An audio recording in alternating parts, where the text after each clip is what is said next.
थे कन्हैया बांसुरी बहुत अच्छी बजाता है, बहुत अच्छा प्लेयर है।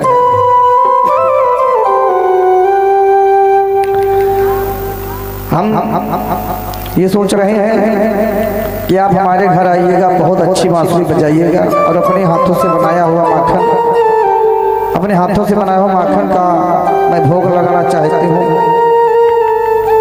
कन्हैया कहते ठीक है, हम तुम्हारे घर आएंगे। कहती तुम चली जाओ। भगवान कन्हैया कहते हैं तुम जाओ, हम सांझ को तुम्हारे घर आएंगे। तो गोपी चली जाती है बड़ी प्रसन्न मुख से, कहती कन्हैया हमारे घर आएंगे, चलो सारी व्यवस्था करते हैं। कन्हैया आने वाले हैं। इंतजार करते करते सो जाती सखी। कन्हैया आते हैं और देखते हैं सखी सो रही है, तो कहते हैं सोते हुए व्यक्ति को जगाना नहीं चाहिए। कन्हैया उनके पांव वापस चले जाते हैं। सखी जागती है और भगवान के चरण चिन्ह अपने आंगन में छपे हुए देखती है कि कन्हैया आए थे और चले गए। बड़ी रोती, बड़ी विलाप करती है कि कन्हैया आए तो जरूर लेकिन चले गए।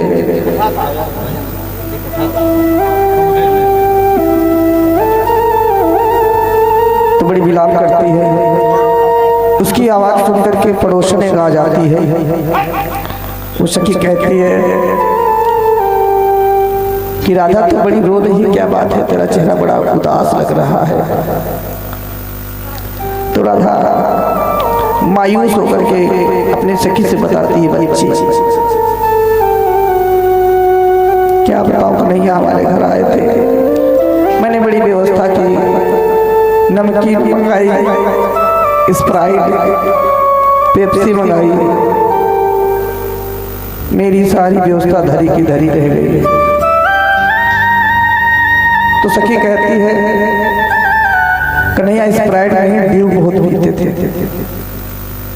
मोमोज मंगा लिया होता, फिंगर मंगा लिया होता। कहने लगी कन्हैया बिरयानी भी बहुत पसंद करते थे और माखन तो उनका फेवरेट डिश था। तो बड़ी शर्मिंदा होती है वो सखी कि इतनी व्यवस्था मैं ना कर सकी, सिर्फ माखन का भोग ही लगाना चाह रही थी। तो रोते रोते उसके आंसू निकल आते हैं। तो दूसरी सखी उसको समझाती है कि रो मत, जो हुआ उसे भूल जाओ। कन्हैया आज नहीं आ पाया तो कल का इंतजार करो, कल फिर मिलने जाओ वहीं पनघट पर। कन्हैया वही गैया चराने आता है।